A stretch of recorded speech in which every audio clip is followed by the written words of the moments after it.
This is the Life of Vive podcast. We're here to teach you how to live the life of Vive. Vive is the name Christian and I were given to call the abundant energy source that we channel. The word Vive means lively or full of life, and that is what we want for you. To live an abundant life you're excited to wake up to.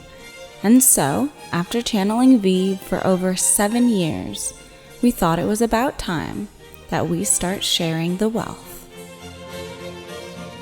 Welcome to the Life of Vive podcast. On today's episode, we're going to be talking about trauma, floating your way through trauma. It is something that Christian and I are dealing with right now, which we'll go into in this episode a little bit. And Vive is here to help us figure out our way through it. Funny thing is, the only way to go through it is to, go through it. Yes, very true. So, please enjoy this episode. And if you like what you hear, subscribe to our podcast so that you can be notified whenever a new podcast episode is ready. You can also find us on social media at Life of Vive, and on YouTube, our channel is called Life of Vive.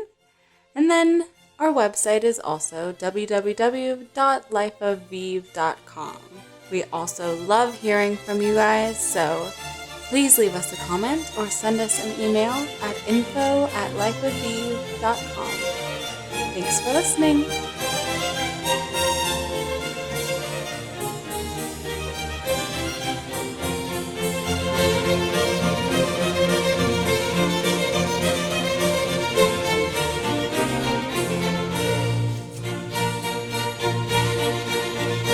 And we're back. Thank you, Vive, as always, for joining us tonight. We've had quite an eventful 2 weeks since we last spoke to you on the podcast. Wouldn't you agree? We have, but really it's more like you have. Yes, but you were with us. But it's hard to say that because when we say we mean Vive, and Vive is we, all of us. Right. But we have had a wondrous few weeks, but we as well have had a rather tumultuous week. Yes. So tonight we're going to be talking about trauma because it is very much in the forefront of our human minds. So to give you a little bit of background, Lauren, went in for a pretty basic routine procedure last Monday and ended up coming out of the procedure with incredibly low blood pressure, which lasted for a few hours. As soon as I started feeling better, I was released from my doctor, and about an hour later proceeded to have the most excruciating pain I've ever felt in my life. The doctor at the ER later agreed that it might have been just as bad, if not worse, than childbirth because of how difficult it was for me to breathe because the pain was so intense. So obviously we rushed to the ER, and after a few tests found out that I had internal bleeding from this very basic procedure. And then I was quickly rushed into the OR from that point on. My basic procedure that caused this whole ruckus was at 9 a.m. And by 11:45 p.m., I was in the OR having the internal bleeding removed from my abdomen. It was, as you can tell, it still is very emotional and incredibly traumatic. The pain alone was incredibly traumatic. I collapsed in the lobby of the ER because of the pain as soon as we arrived, which in some sense was a blessing because they rushed us into into a room pretty quickly from there.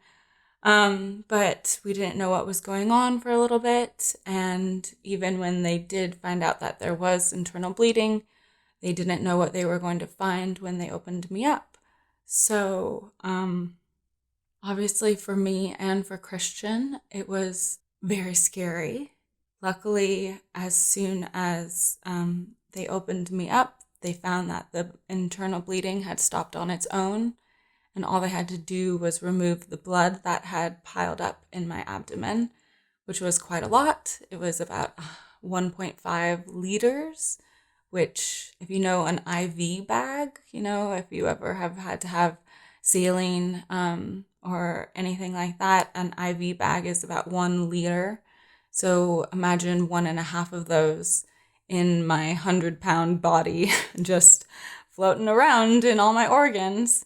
Luckily, they were able to remove it all. And as soon as I woke up from the procedure, I cried in happiness because the pain was gone. So I immediately felt better. But now in the aftermath of all of that, we have been left with feeling a lot of emotions that we've never felt before, very intense emotions. A lot of crying has happened. A lot of fear has come up, and a lot of questions have come up as well. So after that long-winded version of what happened to us a week ago tonight, actually, we thought that it would be nice for my benefit and Christian's benefit, as well as hopefully your benefit, to talk to Vive about how to process this kind of thing. When any trauma happens, it affects us on many layers: physical, spiritual, emotional, and you have to take the time to process it. That much we know, but we don't always know how to process that. So, Vive, where can we begin after something so traumatic has happened? We want to say that you have to take the time to process it, but you must not, you shall not, you should not prolong it. You must not, you shall not, you should not prolong it. Take the time to prolong it. Not imperative for you to do that. Not benevolent for your nature or your endeavor in life to do this. Right. You don't want to hold on to it. No. You don't necessarily want to let go of everything that you've seen and learned and heard and felt either. Right. There's benefit in that. There's a reason why you went through it. You don't want to disregard it as nothing either. It's like if you dug your nose through the soil, the sand, and the grit, and the rand, and you find yourself looking upon a frightened star, which is a flower from afar or in your face. You want to hold on to that space. You do. That full lit moonlight shining down on you, which is a star, or that flower from afar, which is the moon, or the thing in front of you, that view in front of you. You want to hold on to, because without it, your world is askew. So all that nose grinding into the sand and soil and the dirt and grit, you want to let go of it. But that view, capture, hold on to that view. That view is what you want in you. Right. So I think for us, it was a major wake-up call to what is important in life, because life can be so fleeting, and we've never really experienced a moment of that fleetingness before. What we wanted to say is, when you dig your nose deep into the sand and the dirt, and you're dirty, your nose is full of stuff and grit, and you can't breathe. It's horrible. It's the trenches of hell and war. You're face down. We want you to turn your face around and look up.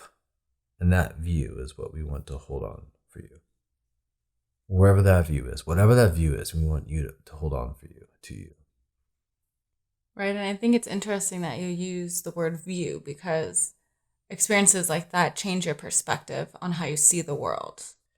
You have not that perspective if you don't have your nose heavy on, scooping up the dirt through your nostrils. It's how hell it is. Imagine, think about this for a second. Envision soil. You put your nose into the soil and then drag it to the point where the soil goes into your nose and up your nostrils and try to inhale it and breathe. And your face digging deep down into the sand and dirt even more.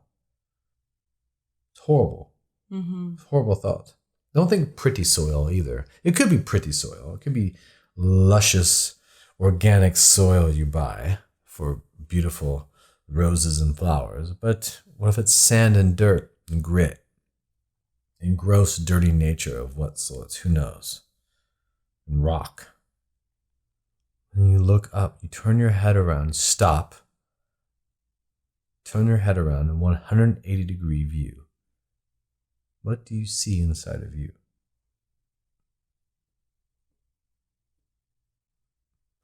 That's what we say upon to you. So I think for us, what we saw was light. We saw the light of life because we've never been so close to experiencing how fleeting life is. So there's no question we came out of that experience appreciating life in a whole new sense and seeing how beautiful and how important certain things are and how unimportant other things are. So that would be what we saw, I think. And I like your analogy of the star because to me it's like a little gift almost. You can hold that light, that star light in the palm of your hand and have it become a part of who you are now.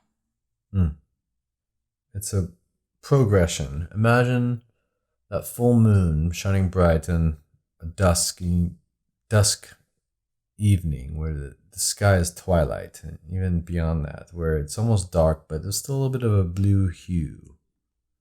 There's a full moon. It's bright upon your star, and you can almost grip it with your palm of your hand. You want to because your dirt and your head is in the sand. That's what we say upon to you. That's what you hold on to. Yeah, that makes sense. So what I have found in the last week is there have been a lot of great appreciative emotions that have come up, but there have also been a lot of negative ones and a lot of fear-based ones. And I know that, just speaking for myself, fear is really hard for me to process. It's hard for me to let go of.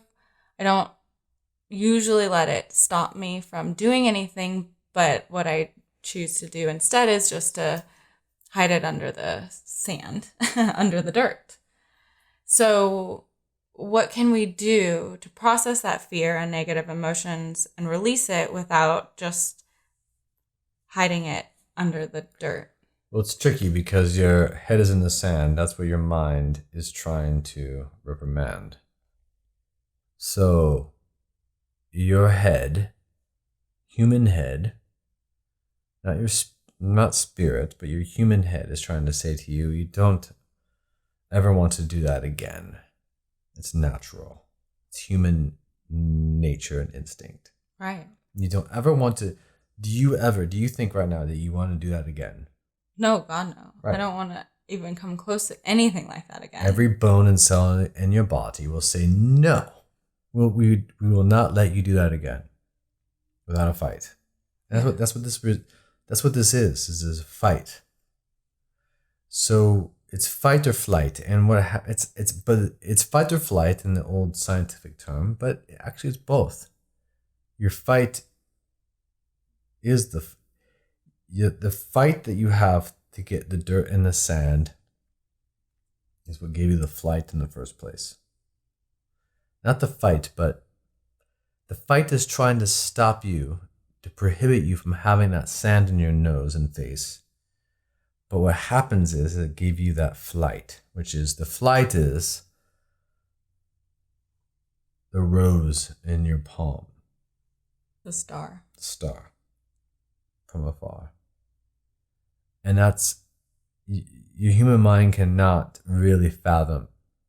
It will recognize that, your human mind, it will say, yes, you're right. You have that. Thank you. Almost like a defeated comrade or a defeated opponent. They'll give you a handshake, say, you got this, thank you.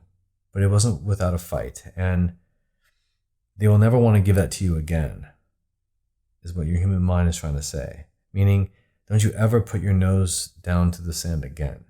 Don't do it. Every bone in your body will say no. Mm-hmm.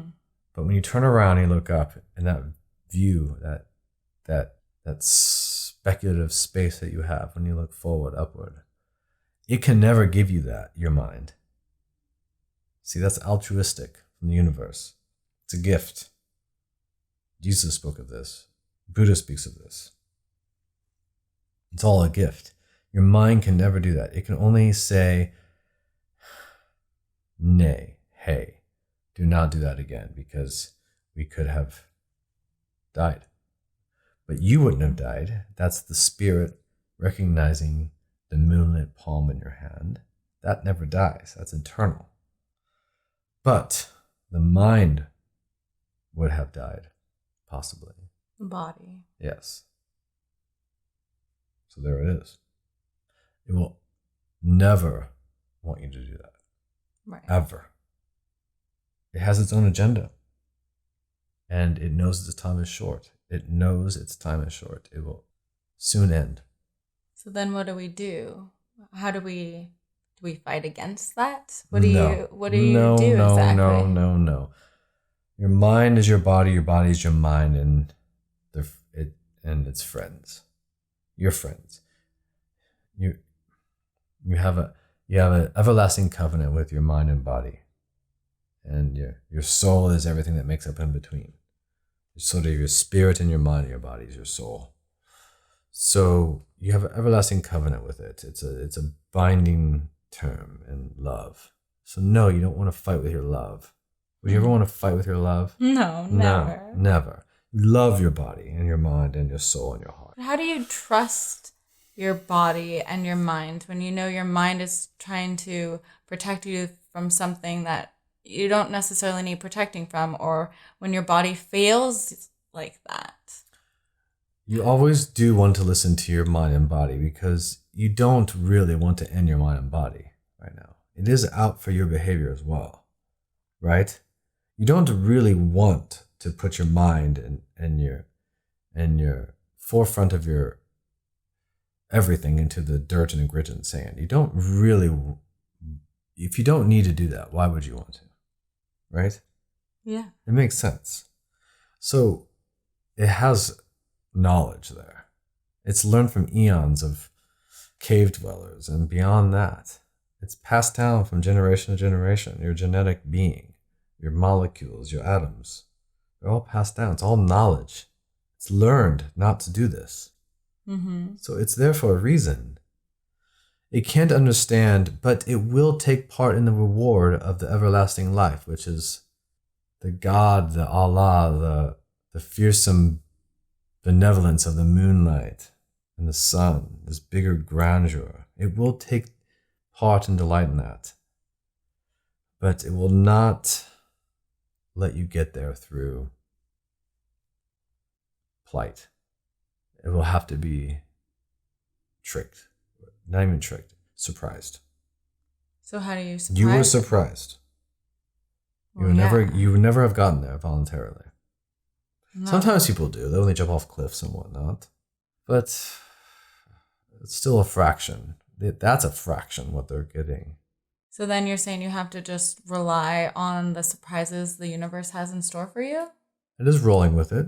That is rolling down the river. This is the river. This is why you're afraid to go down the river. This was a rock. It was a boulder. This was a turbulent rush of energy. This was like going off of a waterfall. Yes. to the Zambezi that you have done when you were younger. Yeah. So that's why it's afraid and fearsome to do this. That's why you want to move to the sidelines. It's safe. Right. This is what we're talking about. It's all And that natural. was my instinct. Like, my instinct was to just, like, stop everything, stop all of our plans, and just, recover. And then but that's fine. But then I woke up the other day and I said to myself, I don't want to stay on the sidelines. I want to ride this wave. And it is scary, but I don't want to waste any more time, especially after having just experienced this. So now we're going with it. And I hope that we're not on the sidelines anymore, but it still doesn't mean you're not. That I don't want to process these negative emotions. So you still haven't answered that question. How do you process the fear and the negative emotions that come up without letting it bring you down, without letting it drown you, without letting it bury you in the sand? When someone flips you off on the freeway, what do you do? Well, I usually try to laugh because I feel sorry for them. But I would say Christian usually gets really upset right back at them. The old Christian. The old Christian, yeah. The Christian of 8 days ago. Yes. Thank you. Nicely said. Because 7 days ago, something happened. And it's not worth it. So when you hit that bump, we're going down the river, and you hit those rapids, that boulder underneath the water. You can't really see it, but it's this big rush of water, wall of water coming at you. So you already just went through one 7 days ago. But, now after the 7 days, that rapids you were on 7 days ago was just traumatic. I think rapids, a waterfall, as you said. Mm-hmm. It wasn't like 30 feet, but it was more like 5 or 10 feet. Yeah, I mean, it was scary. But it was bigger than you've ever done before.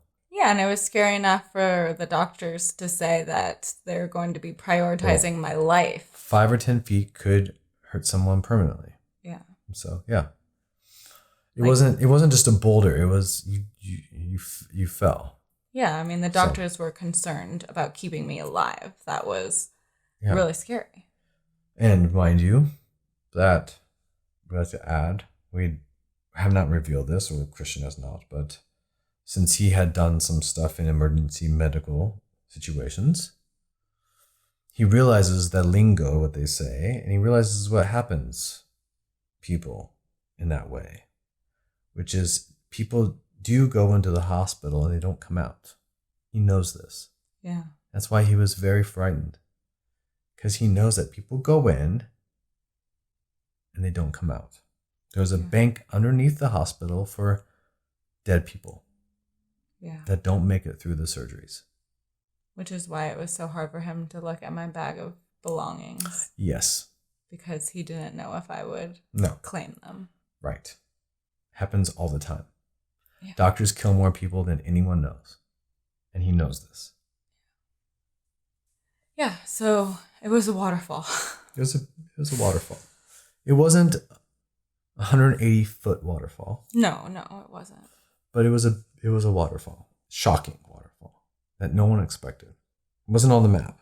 No, it was literally a point. That's the thing about this river. There's no map for it. Sorry for you folks. If you want a map, you should probably go to the sidelines and do not very much.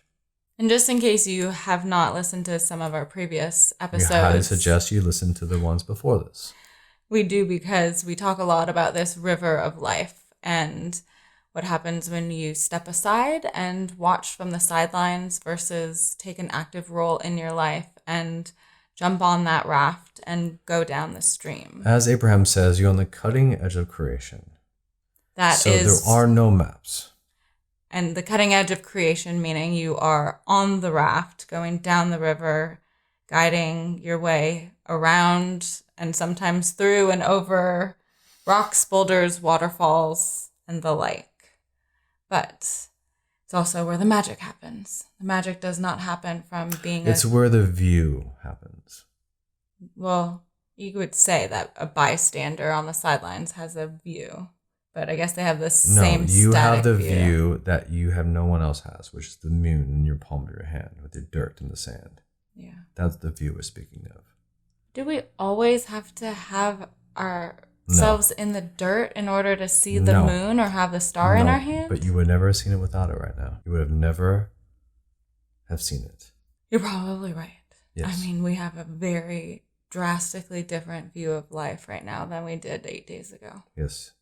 8 days ago, and you can tell from the podcast before this, we were talking about how annoyed we were with various things like, skateboarding at 9:00 at night, really loud out in front of our house, or bad drivers, or not liking the city that we live in, or people that we encounter. All these different things that added up in our minds 8 days ago to be a lot to handle, a lot to be annoyed with, a lot to not like life for. And then 7 days ago, that whole perspective shifted drastically. Mm-hmm. Yeah. Doesn't take away from anything else that's here and that was there. Still the same place. It's just that you have a different speculative notion upon everything. But so how can people feel the star in their hand or view the moon shining bright down upon them without going over a waterfall? They can take appreciation and time out of their busy day of iPhoning and whatnot. Take your time away from that and look up to the stars and the moon. That's how you do. That's what Abraham preaches about appreciation. I believe Buddha does as well. It's just very difficult to do when you're in the cycle of annoyance, for lack of a better word. That annoyance is your mind. It's the very thing that went through the sand. And it's the very thing that doesn't want you to go through the sand. Right. Yeah. But I guess what I was trying to say is just that when you're in that cycle, to find a way to feel gratitude can be really difficult because you're constantly getting triggered, or at least we were. And so I guess it did take a wake-up call, but are you saying that just taking a few minutes every day to devote toward gratitude would have got us out of that cycle? I feel like it would have taken a really long time. For you, it may have, but if you do that every day these past 2 years, you may be well along your way. But 2 years is a long time to invoke the change that happened in a day for us. Right. But it's the same. Yeah. It would be the same. And I guess it would have been the path less bumpy. It's like spending $2 a day as opposed to forking out 10,000. Whatever. Yeah. That doesn't add up, but with interest and whatnot, maybe it could. Mm-hmm. It's something like that. So would you use that idea of gratitude in helping you release that anger and fear and negativity that comes from trauma? We all think that the idea of gratitude, where you are now, you realize you have a perspective that life is important, it's precious, it's fragile. You're taken away at any moment. You must appreciate it every second. Although you may not appreciate it every second, but you must.